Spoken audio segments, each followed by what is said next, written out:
விஜய் தலைமையிலான தாவேக அரசை எப்படியாவது கலைச்சிடணும். இன்னைக்கு இருக்கக்கூடிய சபாநாயகரை டிஸ்குவாலிஃபை பண்ணிட்டு வேற சபாநாயகரை எப்படியாவது தேர்வு செஞ்சிடணும் அப்படிங்கிறதுக்காக திமுகவினுடைய சட்டமன்ற உறுப்பினர் திரு செந்தில் பாலாஜி அவர்களும் அவருடைய தம்பி திரு அசோக் அவர்களும் திட்டமிட்டு தாவேக எம்எல்ஏக்களை விலைக்கு வாங்குறதுக்காக 35 கோடி வரைக்கும் கொடுத்து பேரம் பேசியதாக இன்னைக்கு தலைப்புச் செய்தியா எல்லா ஊடகத்திலையும் வந்திருக்கு.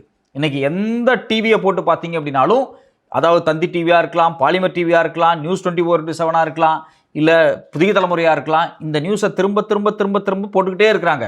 அதாவது திமுக குதிரை பேரம் நடத்தி கொண்டிருக்கிறது, 35 கோடிக்கு எம்எல்ஏ வாங்குறதுக்கான வேலை செஞ்சுருக்கிறாங்க அப்படின்னு காவல்துறை அறிக்கை வெளியிட்டிருக்கிறாங்க அப்படிங்கிற செய்தியை போட்டுக்கிட்டே இருக்கிறாங்க. இதை பார்க்கும்போது நமக்கு ரொம்ப அதிர்ச்சியாக இருக்குது. காவல்துறை ஒரு செய்தி வெளியிடுறாங்க. அவங்க என்ன அறிக்கை கொடுக்குறாங்க? திருநாவுக்கரசு அப்படிங்கக்கூடிய ஒரு நபர், அவர் பார்த்தீங்கன்னா ஒரு நிறுவனம் வச்சிருக்கிறாரு, இந்தியன் பொலிட்டிக்கல் டெமோக்ராட்டிக் ஸ்ட்ராட்டஜிஸ் அப்படிங்கக்கூடிய நிறுவனம். இந்த நிறுவனத்தை நடத்திட்டு வரக்கூடியவர் 2 நாளைக்கு முன்னாடி, அதாவது முந்தானேத்து இரவு 2 மணிக்கு வீட்டில் கைது செய்யப்படுறார். அவர் கைது செய்யப்பட்டதாக என்னைக்கு செய்தி வருதுன்னா, இன்னைக்கு காலையில் 10 மணிக்கு தான் செய்தி வருது. நேத்தைக்கே அவர் மனைவி நேரடியாக காவல்துறையில் போய் என் கணவரை யாரோ கடத்தியிருக்கிறாங்க அப்படின்னு சொல்லி கம்ப்ளைண்ட் கொடுத்துருக்காங்க. அந்த கம்ப்ளைண்ட்டையும் போலீஸ் எடுத்திருக்கிறாங்க. நேற்று செய்தியாகவும் மாறி இருக்கு. நேற்று ஒரு பத்திரிகை, நேற்று ஒரு சேட்டலைட் சேனல் இதை கார்டாகவும் போட்டிருக்கிறாங்க. ஆனால் இன்னைக்கு காலையில் தான் அவர் கைது செய்யப்பட்டிருக்காருன்னு அஃபீஷியலாக போலீஸ் சொல்றாங்க. ஸோ அப்போ கிட்டத்தட்ட 24 மணி நேரம் ஏதோ ஒரு இடத்தில் இந்தியன் பொலிட்டிக்கல் டெமோக்ராட்டிக் ஸ்ட்ராட்டஜிஸ் அப்படிங்கக்கூடிய நிறுவனத்தினுடைய தலைவராக இருக்கக்கூடிய திருநாவுக்கரசு அடைத்து வைக்கப்பட்டிருக்கிறார். அவரிடமிருந்து சில ஸ்டேட்மெண்ட்டை வாங்கிட்டு அதுக்கப்புறம் இவரை கைது பண்ணும் அப்படிங்கிற செய்தியை காவல்துறை வெளியிட்டிருக்கிறா அப்படிங்கிற சந்தேகம் நமக்கு வருது. ஏன்னா காவல்துறை என்ன சொல்றாங்க? இன்னைக்கு காலையில் 10 மணிக்கு கைது பண்ணோம், நாங்கள் விசாரணை நடத்தினோம், 4 மணி நேரத்துக்குள்ள அறிக்கை கொடுத்துட்டாங்க காவல்துறை. இன்னைக்கு டேட் போட்டு பத்திரிகை செய்தி அப்படின்னு சொல்லி 1/7/2026 அப்படின்னு ஒரு பக்கத்துக்கு காவல்துறை செய்தியை வெளியிட்டுருச்சு. அந்த செய்தியில் ரொம்ப தெளிவாக என்ன சொல்றாங்க அப்படின்னா, இங்கே ஒரு பெரிய குதிரை பேரம் நடந்திருக்கு அப்படிங்கிறது உறுதிப்படுத்துற மாதிரியான செய்தி தான் அவங்க வெளியிட்டிருக்காங்க. அதாவது இந்த பர்டிகுலர் நபர் Indian political democratic strategies Thirunavukkarasu அவர்கள் என்ன பண்றாரு அப்படின்னா, அவர் செந்தில் பாலாஜியினுடைய தம்பியான அசோக்குமார் இருக்கிற இல்லையா, அந்த அசோக்குமார் அவர்கள் நேரடியாக கரூர்லேருந்து சென்னைக்கு நரேஷ் அப்படிங்கக்கூடிய ஒரு நபர், அந்த நபர்கிட்ட சொல்லி, அதாவது செந்தில் பாலாஜியின் உத்தரவின் அடிப்படையில் திரு அசோக் அவர்கள் நரேஷ் அப்படிங்கக்கூடிய நபரை பிடிச்சி எப்படியாவது நீங்க தாவேகா எம்எல்ஏ 35 கோடி கொடுத்து விலைக்கு வாங்குங்க அப்படின்னு சொல்லி உத்தரவிட்டதாக ஒரு செய்தி வந்திருக்கு. அதன் அடிப்படையில் இவர் இந்த வேலையில் ஈடுபட்டிருக்கிறார். திரு நரேஷ் அவர்கள் நேரடியாக திருநாவுக்கரசோடு ஈடுபட்டு, திருநாவுக்கரசு தான் இந்த பேச்சுவார்த்தையில் ஈடுபட்டிருக்காரு. குறிப்பாக இளையராஜா அப்படிங்கக்கூடிய தாவேகா எம்எல்ஏ, அவரை குறிப்பிட்ட விலைக்கு வாங்குறதுக்கான முயற்சி நடந்திருக்கு. நேரடியாக எம்எல்ஏவே கம்ப்ளைண்ட் கொடுத்திருக்காரு. அந்த எம்எல்ஏ கம்ப்ளைண்ட் கொடுத்த அடிப்படையில் காவல்துறை அவர் கைது செஞ்சிருக்கு அப்படின்னு சொல்றாங்க. நமக்கு வரக்கூடிய அடிப்படை கேள்வி என்ன அப்படின்னா, ஒரு எம்எல்ஏ சொல்றாரு, எனக்கு 35 கோடி கொடுக்குறேன்னு சொல்லி திமுக என்னை கூப்பிடுது. திமுக சார்பாக செந்தில் பாலாஜியினுடைய தம்பியினுடைய நண்பரான நரேஷ் அவர் மூலியமாக திருநாவுக்கரசு என்னை கூப்பிடுறாருன்னு போலீஸ்ட எம்எல்ஏ சொல்றாராம். சொன்ன உடனே போலீஸ் என்ன பண்றாங்க அப்படின்னா, உடனே அந்த நபரை கைது பண்ணி 4 மணி நேரத்தில் விசாரணையை முடிச்சு உடனே ஃபைனலைஸ் பண்ணிடுறாங்க. என்னன்னு ஃபைனலைஸ் பண்றாங்க? இந்த திட்டமிட்ட சதியில், அதாவது இந்த பேரம் பேசுற வேலை இருக்கு பார்த்தீங்களா, இதுல இவங்க ஈடுபட்டாங்க அப்படின்னு உறுதிப்படுத்தி எழுதி முடிச்சிடறாங்க, ஜட்ஜ்மெண்ட்டே கொடுத்துட்றாங்க. அதாவது வழக்கமா போலீஸ் என்ன பண்ணும்? விசாரிக்கும். இந்த திருநாவுக்கரசு யாரு, திருநாவுக்கரசோட பேக்ரவுண்ட் என்ன, அவருக்கும் நரேஷுக்கு என்ன தொடர்பு, நரேஷுக்கும் செந்தில் பாலாஜியினுடைய தம்பி அசோக்குக்கு என்ன தொடர்பு, இது எல்லாத்தையும் விசாரிச்சு அதுக்கப்புறம் ஒரு அறிக்கை கொடுத்து அதன் அடிப்படையில் எஃப்ஐஆர் போட்டு அதன் அடிப்படையில் கைது பண்ணி அப்புறம் கொண்டு போய் கோர்ட்டில் நிறுத்துவாங்க. இதுதானே நடக்கும். போலீஸுடைய வேலை என்ன? விசாரிக்கணும், அவ்வளவுதான். ஆனா இங்க போலீஸ் என்ன முடிவு சொல்றாங்க அப்படின்னா, ஒரே நாள்ல கிட்டத்தட்ட 4 ஹவர்ஸ்ல இந்த குதிரை பேரத்தில் அவங்க ஈடுபட்டாங்க அப்படிங்கிறத உறுதிப்படுத்துறாங்க. குதிரை பேரம் சொல்றது, பணம் கொடுத்து எம்எல்ஏவை வாங்கும் வேலையில், இளையராஜாவை தூக்கும் வேலையில் இவர்கள் ஈடுபட்டார்கள், அது உறுதியாகிறது அப்படிங்கிற மாதிரியான செய்தி அவங்க வெளியிடுறாங்க. இதை பார்க்கும்போது நமக்கு ரொம்ப அதிர்ச்சியா இருக்கு. அதாவது எதுக்காக எம்எல்ஏவை தூக்கணும்? தாவேகா ஆட்சியை கலைக்கணும் அப்படின்னு நான் நினைக்கிறேன். இந்த 35 கோடி கொடுத்து ஒரு எம்எல்ஏவை தூக்கின உடனே தாவேகா ஆட்சி கலைஞ்சிருமா? அப்படிலாம் கிடையாது. இன்னைக்கு தாவேகாவுக்கு விசிகா, கம்யூனிஸ்டுகள் எல்லாருமே ஆதரவு கொடுத்துருக்காங்க. அந்த ஆதரவுல தான் அது நடந்துகிட்டு இருக்கு. இது மட்டும் இல்லாம 10க்கும் அதிகமானவங்களை அதிமுக இருந்து தாவேகா தான் கட்சிக்கு தூக்கிட்டு இருக்கு. இது வரைக்கும் 6 பேர் ரிசைன் பண்ணியிருக்காங்க. நாளைக்கு விஜயபாஸ்கர், அதாவது விஜயபாஸ்கரும் எம்ஆர் பாஸ்கர், 2 பாஸ்கருமே ஒரு பெரிய பட்டாளத்தை திரட்டிட்டு போய் விஜய் கூட சேர போறாங்க. அப்போ ஒட்டுமொத்தமா அதிமுகவினுடைய கூடாரம் கலைஞ்சு தாவேகாட்ட வந்துகிட்டு இருக்கு. ஏன் வந்துகிட்டு இருக்கு? தேர்தல் முடிஞ்சு 2 மாதம் கூட ஆகலை, மக்கள் ஓட்டு போட்டிருக்கிறாங்க. இப்போ விராலிமலை தொகுதியா ரெட்டலைக்கு ஓட்டு போட்டிருக்கிறாங்க, கரூரில் ஒரு பகுதிக்கு ரெட்டலைக்கு ஓட்டு போட்டிருக்கிறாங்க, இவ்வளோ தாராபுரமா ரெட்டலைக்கு ஓட்டு போட்டிருக்கிறாங்க, அவினாசியா ரெட்டலைக்கு ஓட்டு போட்டிருக்காங்க. இவ்வளவு பேர் வந்து ரெட்டலைக்கு ஓட்டு போட்டிருக்கிறாங்க. ஆனால் இவங்க எல்லாரும் ரிசைன் பண்ணிட்டு இன்னைக்கு விசில் சின்னத்துக்கு போகிறாங்க, தாவேக்காவுக்கு போகிறாங்க. உண்மையிலே சட்டத்தின்படி, அதாவது கட்சித்தாவல் சட்டத்தின் அடிப்படையில் பார்த்தீங்க அப்படின்னா இங்கே ஏதோ ஒரு குதிரை பேரம் நடந்திருக்கு. காசு கொடுக்குறேன்னு சொல்லியோ இல்லை பதவி கொடுக்குறேன்னு சொல்லியோ வேற கட்சியில் இருக்கக்கூடிய ஆட்களை நம்ம கட்சிக்கு கொண்டு வந்திருக்கிறாங்க அப்படிங்கிறது வந்து உறுதியாக ப்ரூவ் பண்ணக்கூடிய ஒரு வழக்குது விஷயம். வந்து இது மாதிரி போயிட்டு இருக்கும்போது அதை மடமாத்துறதுக்காக இவங்க என்ன பண்ணுறாங்க அப்படின்னா இன்னைக்கு இப்படி ஒரு செய்தியை கிளப்பிடுறாங்க. நமக்கு அடிப்படையில் வரக்கூடிய கேள்வி என்ன அப்படின்னா, செந்தில் பாலாஜி விலை பேசினாரு, அவர் தம்பி அசோக்குமார் வந்து ஒரு எம்எல்ஏ விலை பேசினார் அப்படிங்கிற செய்தி ஒரு பக்கம் இருக்கட்டும். இந்த செய்தியை இன்னைக்கு ஏன் வெளியிடணும்?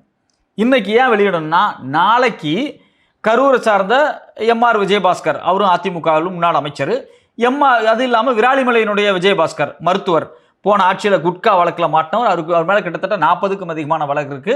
2 பாஸ்கர் மேலேயும் கிட்டத்தட்ட பார்த்தீங்க அப்படின்னா எக்கச்சக்கமான ஊழல் வழக்குகள் இருக்கு. இந்த 2 விஜயபாஸ்கரும் நாளைக்கு தாவேக்கால சேர போறாங்க. அப்படி தாவேக்கால சேர்ந்தா நடுநிலையாக விஜய்க்கு ஓட்டு போட்ட மக்கள் என்ன சொல்லுவாங்க? நீங்க தூய சக்தின்னு சொன்னீங்களே, நீங்க ஊழல் பண்ண மாட்டேன்னு சொன்னீங்களே, ஆனா ஊழலில் மூழ்கி முத்தெடுத்த இந்த அதிமுக காரங்களை எதுக்காக உங்க கட்சியில சேர்த்துறீங்க அப்படின்னு கேட்பாங்களா இல்லையா? கண்டிப்பா கேட்பாங்க. இப்படிப்பட்ட கேள்வி வந்துடக்கூடாது அப்படிங்கிறதுக்காக இன்னைக்கு முழுக்க இவங்க நியூஸை மாத்துறாங்க. இதை விட இன்னொரு விஷயம், கவர்னர் மாளிகைக்கு 4 பக்கத்துக்கு ஒரு கடிதத்தை திமுக கொடுத்துருக்காங்க. அந்த கடிதத்தில் என்ன இருக்கு அப்படின்னா, வைகோ அவர்கள் திமுக கூட்டணியிலிருந்து விலகி தாவேக்கா கூட போனார்ல, போயிடும்போது அவர் என்ன பேசினார்? அவர் அவங்க கட்சி மீட்டிங்கில் உள்ள பேசியிருக்கார். அதுக்கான வீடியோ லீக் ஆயிருக்கு. அதாவது அவங்களுடைய கட்சியினுடைய பொதுக்குழு போட்டு அந்த பொதுக்குழுவில் அவர் வந்து ஒரு வீடியோவில் பேசுகிறாரு. அந்த வீடியோவில் அவர் ரொம்ப தெளிவாக என்ன சொல்கிறார் அப்படின்னா, நான் விஜய்கிட்ட பேசினேன், அவர் வீட்டினுடைய அதாவது பனையூர் வீட்டுக்கு போனேன், அவர் என்கிட்ட கேட்டார் அந்த 2 எம்எல்ஏக்கள் ரிசைன் பண்ணுவாங்களா அப்படின்னு கேட்டார். நான் கேட்குறேன் அப்படின்னு சொன்னேன், ரிசைன்மெண்ட் வர சொல்லுங்க, நம்ம சீட்டு கொடுப்போம், நிற்க வச்சு தேர்தல் பிரச்சாரத்துக்கு நானே வர்றேன், ஜெயிக்க வச்சிருவோன்னு சொன்னார் அப்படின்னு வைகோ வீடியோவில் பேசுகிறாரு. கட்சியினுடைய பொதுக்குழு கூட்டத்தில் பேசுகிறாரு. பொதுக்குழு கூட்டத்தினுடைய வீடியோ லீக் ஆயிருக்கு, அது வெளியே வந்திருக்கு, எல்லாரும் பார்த்தாச்சு. அது இல்லாமல் பிரஸ்லையும் பேசுகிறாரு. பிரஸ்லையும் பத்திரிகையாளர்களை வச்சுட்டு என்ன சொல்கிறாரு? விஜய் சொன்னார் ஒரு 2 பேர்த்த ராஜினாமா பண்ணிட்டு வர சொல்லுங்க. அதாவது மதிமுகவில் 2 எம்எல்ஏ ஜெயிச்சாங்க, அவங்க உதயசூரியனில் ஜெயிச்சாங்க. வைகோ என்ன சொல்கிறாரு? தான் கட்சிக்காரனை 2 பேர்த்த கூப்பிட்டு ரிசைன் பண்ணு சொல்கிறாரு. அவன் முடியாதுங்கிறாங்க. ஏன் முடியாதுன்னு சொல்கிறாங்க? மக்கள் உதயசூரியனில் எனக்கு ஓட்டு போட்டுருக்கிறாங்க, மக்களுக்காக நான் வேலை செய்யணும், மக்களுக்காக நான் வேலை செய்யாமல் திடீர்னு ராஜினாமா பண்ணிட்டு வந்தால் மக்கள் என் மேலே இருக்கக்கூடிய மதிப்பு போயிடும், மக்கள் உண்மையிலேயே நம்பிக்கை இழந்து போயிடுவாங்க, திரும்பி தேர்தல் நான் ஜெயிக்க முடியாது, அதனால் நான் ரிசைன் பண்ண மாட்டேன் அப்படின்னு ரொம்ப தெளிவாக அந்த 2 எம்எல்ஏக்களும் வைகோட்ட சொல்லிடுறாங்க. வைகோ பயங்கரமாக வருத்தப்பட்டிருப்பார். ஏன்னா நான் பார்த்து சீட்டு கொடுத்தேன், நான் ரிசைன் பண்ண சொன்னால் பண்ண மாட்டேங்கிறாங்கன்னு வருத்தப்பட்டிருப்பாரு. வைகோ நேரடியாக விஜய்கிட்ட பேசுகிறாரு. விஜய் சொல்கிறாரு ரிசைன் பண்ண சொல்லுங்கள், திரும்பி நிற்க வச்சு ஜெயிக்க வைப்போம் அப்படிங்கிறாரு. ஆனால் அவங்க 2 பேரும் ரிசைன் பண்ணலை. இதை யார் பொதுவெளியில் சொன்னது? யார் மீடியா முன்னாடி சொன்னது? வீடியோ ஆதாரம் இருக்குல்ல, கட்சியினுடைய பொதுக்குழு கூட்டத்தில் பேசின வீடியோ லீக் ஆகிருக்குல்ல. இது எல்லாத்தையும் எடுத்து 4 பக்கம் கடிதமாக தயாரித்து எந்தெந்த வீடியோ எப்போ பேசினது, என்னென்ன பேசியிருக்காரு, இது ஒரு கிளீனான குதிரை பேரம். குதிரை பேரம்னா என்னங்க? நீ அந்த கட்சியில் நின்று ஜெயிச்சிருக்கிற, ரிசைன் பண்ணிட்டு என் கட்சிக்கு வா, வந்தினா உனக்கு ஒன்று பதவி கொடுக்குறேன். பதவி என்ன பதவி? எம்எல்ஏ பதவி திரும்பவும். இல்லையா உனக்கு வந்து பணம் தர்றேன். இதுதான் குதிரை பேரம். ஸோ இப்போ இங்கே என்ன நடந்திருக்கு? பணம் கொடுத்தாங்கன்னு நம்மளால ப்ரூவ் பண்ண முடியாது, ஆனால் பதவி கொடுக்குறேன் வா ரிசைன்மெண்ட்னு சொல்கிறாங்க இல்லையா? இது கட்சி தாவல் தடை சட்டத்தின் அடிப்படையில் குற்றம். இந்த குற்றத்தை விஜய் செய்தார் அப்படின்னு வைகோ ஓப்பனாக சொல்றாரு. இதை டாக்குமெண்ட் பண்ணி கவர்னருக்கு இன்னைக்கு கடிதமாக திமுக அனுப்பிச்சிருக்காங்க. இன்னைக்கு தமிழ்நாட்டில் இருக்கக்கூடிய எல்லா பத்திரிகைகளும், தமிழ்நாடு பத்திரிகை மட்டும் கிடையாது, இந்தியாவில் இருக்கக்கூடிய அனைத்து பத்திரிகைகளும் இதை தலைப்புச் செய்தியாக போட்டிருக்கணும். விஜய் அவர்கள் குதிரை பேரத்தில் ஈடுபடுகிறார் அப்படிங்கிற செய்தியை ஃபிளாஷ் பண்ணியிருக்கணும். இது மட்டும் இல்லாமல் நாளைக்கு அதிமுக முன்னாள் அமைச்சர் 2 பேர் வர்றாங்க. இது இல்லாமல் எஸ்பி வேலுமணி வர்றாரு. இது இல்லாமல் இன்னும் சில பேர் முக்கியமான முன்னாள் அமைச்சர், அதிமுக அமைச்சர்கள் நேரடியாக வந்து தாவேக்காக்கு வர்றாங்க. இது எல்லாமே ஏதோ ஒரு வகையில் குதிரை பேரம் தான். ஏன் குதிரை பேரம்? அவங்க ரெட்டலையில் நின்று ஜெயிச்சு கூட அதை ரிசைன் பண்ணிட்டு வர்றாங்க அப்படின்னா இந்த கட்சிக்கு வந்தோடனே திரும்பவும் அந்த சீட்டு கிடைக்கும், திரும்பவும் நம்ம இடைத்தேர்தல் எலெக்ஷன் நிற்கலாம், திரும்பவும் ஜெயிக்கலாம், அந்த கட்சியில் போய் சேரலாம், மினிஸ்டர் போஸ்ட் கிடைக்கும். இதுதான் குதிரை பேரம். இந்தியாவினுடைய ரெப்ரசன்டேஷன் ஆஃப் பீப்புள் ஆக்டின் படி, அதாவது கட்சி தாவல் தடை சட்டத்தின் அடிப்படையில் பார்த்தீங்க அப்படின்னா அந்த தேர்தல் முறையில் ரொம்ப ரொம்ப ரொம்ப ரொம்ப மோசமான ஒரு விஷயம் அப்படிங்கிறது என்ன அப்படின்னா, ஒரு சின்னத்தில் ஜெயிச்சுட்டு வேற கட்சிக்கு உடனே தாவறது. 1 மாதம் 2 மாதம் 6 மாதத்தில் தாவறது. நான் என்ன கேட்குறேன், நீங்கள் ரெட்டலையில் நின்னீங்க, ஜெயிச்சிட்டீங்க, இப்போ எதுக்கு தாவேக்காக்க போறீங்க? மக்கள் உங்களுக்கு ரெட்டலைக்கு தானே ஓட்டு போட்டாங்க. நீங்கள் ஏன் தாவேக்காக்க போறீங்க? விசில் சின்னத்துக்கு போறீங்க. எதன் அடிப்படையில் போறீங்க? முழுக்க முழுக்க கட்சியை வந்து நீங்கள் ஒரு கட்சியிலேருந்து இன்னொரு கட்சி தாவுறீங்க. அதுக்கான நோக்கம் என்ன? அந்த கட்சிக்கு போனால் இன்னைக்கு ஆளுங்கட்சியாக இருக்கிறாங்க, ஏதாவது பெனிஃபிட் கிடைக்கும் அப்படிங்கிற ஒரே ஒரு நோக்கம் தான். அந்த நோக்கத்துக்காக நீங்கள் போறீங்க. அது அம்பலப்பட்டு போச்சு. பல பேர் சொன்னாங்க, அதாவது வந்து குதிரை பேரத்தில் ஈடுபடுறாங்கன்னு. குதிரை பேரத்தில் அவங்க ஈடுபடுறாங்க விஜய் கட்சி அப்படிங்கிறதுக்கு ஆதாரத்தை வைகோவே வீடியோவை வெளியிட்டுட்டாரு. இந்த வீடியோ இன்னைக்கு பேசுபொருளாக மாறி இருக்கணும். ஆனால் இன்னைக்கு பார்த்தீங்க அப்படின்னா அது பேசுபொருளாக மாறலை. செந்தில் பாலாஜியை பேசுபொருளாக மாற்றுறாங்க. ஏன் செந்தில் பாலாஜியை பேசுபொருளாக மாற்றுறாங்க? ஜெயிச்சு வந்த உடனேயே முதல்ல என்ன சொன்னாங்க, டாஸ்மாக்ல மிகப்பெரிய ஊழல் நடக்குது, 10 ரூபா வாங்குறாங்க, இது முழுக்க முழுக்க செந்தில் பாலாஜிக்கு தான் போகுது அப்படிங்கிற ஒரு ரூமரை கிளப்புனாங்க. யார் கிளப்புனது? இதே விஜய் தாவேக்கா அரசு தேர்தலுக்கு முன்னாடியும் பிரச்சாரம் பண்ணாங்க, தேர்தலுக்கு வந்த பிறகும் பிரச்சாரம் பண்ணாங்க. ஆனா டாஸ்மாக்ல வாங்குற 10 ரூபா அப்படிங்கிறது முழுக்க முழுக்க அந்த ஊழியர்கள் இருக்காங்கல்ல, டாஸ்மாக் ஊழியர்கள், அவங்களுக்கு தான் போகுது, வேற வழி கிடையாது. அவங்களுக்கு இதை செலவு பண்ணி ஆகணும். அந்த கடையினுடைய கரண்ட் பில் செலவாக இருக்கட்டும், இல்லை அந்த கடையில் இருக்கக்கூடியவங்களுக்கு ஊழியர்களுக்கு கொடுக்கக்கூடிய சம்பளமாக இருக்கட்டும், அங்கே கூட்டுறப்பு இருக்கிறவங்களுக்கு கொடுக்குறதா இருக்கட்டும், இது மாதிரி பல்வேறு விஷயங்களுக்கு அந்த கடையில் வாங்கக்கூடிய 10 ரூபா, அந்த பாட்டிலுக்கு 10 ரூபா அப்படிங்கிறது துணை போகிற மாதிரியான சில விஷயங்களை வந்து வெளிப்படையாக வந்து அந்த கட்சியினுடைய தலைவர் மினிஸ்டரே வந்து வெளியே பேச ஆரம்பிச்சோன்னே விமர்சனமாக மாறிச்சு. ஏங்க செந்தில் பாலாஜி இருக்கிறப்ப செஞ்சப்போ நீங்கள் வந்து பார்ட்டி ஃபண்டு கொள்ளையடிக்கிறாங்கன்னு சொன்னீங்க. இப்போ உங்கள் ஆட்சி உங்கள் கட்சி 10 ரூபாயிலிருந்து 20 ரூபா வாங்குது, கேட்டால் ஊழியர்களுக்கு செலவு அப்படின்னு சொல்றீங்களே, இது நியாயமா அப்படின்னு ஒரு கேள்வியை முன் வச்சாங்க. அந்த கேள்வி முன் வச்ச உடனே செந்தில் பாலாஜி மேல இருந்த இவங்க பழி போட்ட விஷயங்கள் எல்லாமே உடஞ்சு நொறுங்கி போச்சு. ரெண்டாவது செந்தில் பாலாஜி மேல திரும்ப ஒரு பழியை கொண்டு போட்டாங்க. இவர் இருந்த காலகட்டத்தில் தான் மிகப்பெரிய ஊழல் நடந்திருக்கு. எங்க அப்படின்னா இந்த எலக்ட்ரிசிட்டி டிபார்ட்மெண்ட்ல. இதனால தான் பார்த்தீங்கன்னா கரண்ட் போகுது அப்படின்னு சொல்லி ஒரு ரூமரை கிளப்பினாங்க. நாங்கள் வெள்ளை அறிக்கை விட போறோம், இந்த வெள்ளை அறிக்கை விட்டா செந்தில் பாலாஜி முடிஞ்சிருவாரு, மொத்தமாக க்ளோஸ், திமுக ஊழல் பண்ணது வெளியே தெரியும் அப்படின்னு சொல்லி பயங்கரமா வந்து ஹைப் கொடுத்து நியூஸ் கொடுத்து வெள்ளை அறிக்கையெல்லாம் போட்டாங்க. இவங்க போட்ட வெள்ளை அறிக்கையவே அப்படியே எடுத்து செந்தில் பாலாஜி ஒரு பிரஸ் மீட் கொடுத்தாரு.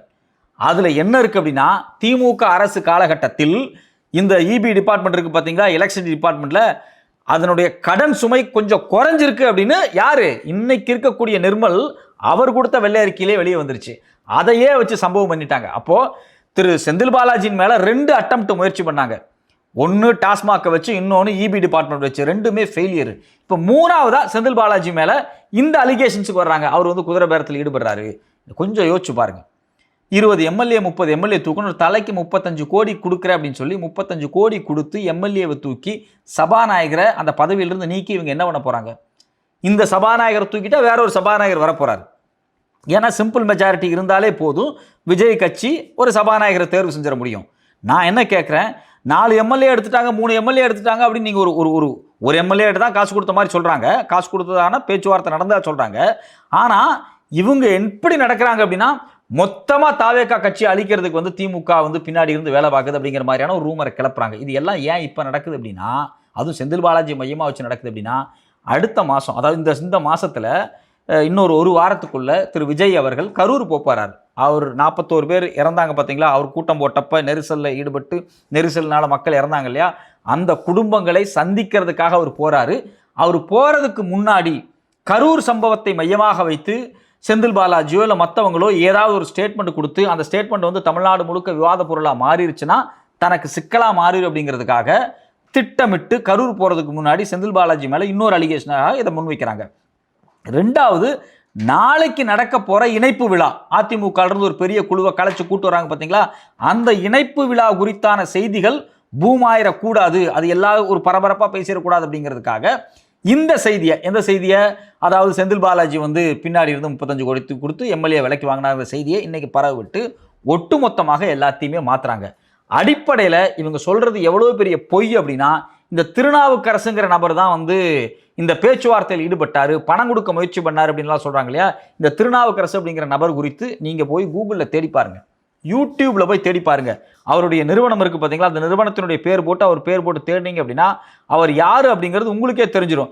இந்தியன் பொலிட்டிக்கல் டெமோக்ராட்டிக் ஸ்ட்ராட்டஜிஸ் அப்படின்னு போட்டு அந்த திருநாவுக்கரசுன்னு போட்டீங்க, அவர் சேனலே வச்சிருக்காரு, பல ஊடகங்களில் பேட்டி கொடுத்துருக்கிறாரு.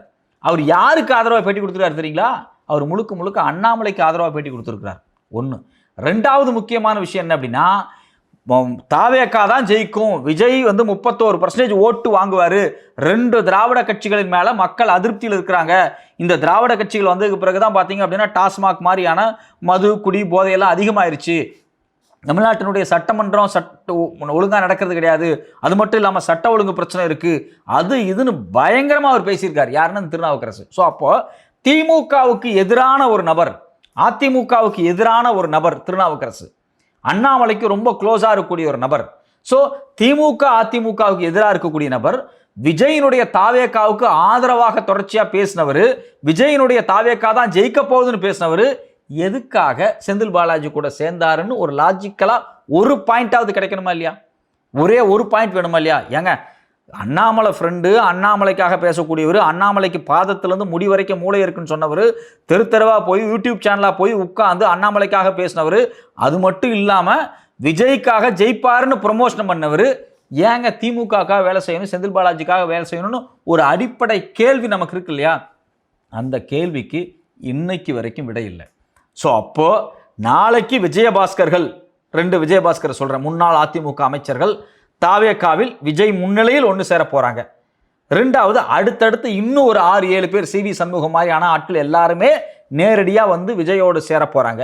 விஜய் ஒரு குதிரை பேரம் நடத்துகிறாரு அப்படிங்கிற செய்தியை மறைப்பதற்காக, அதாவது ஏன் குதிரை பேரம் பேசுகிறாருன்னு நம்ம சொல்கிறோம் அப்படின்னம்னா, ஒரு கட்சியிலிருந்து இன்னொரு கட்சியில் வந்து நான் சீட்டு கொடுக்குறேன் அப்படின்னு வைகோ சொன்னார் இல்லையா? வைகோவினுடைய ஸ்டேட்மெண்ட்டின் அடிப்படையில் பார்த்தா அது குதிரை பேரம் தான்.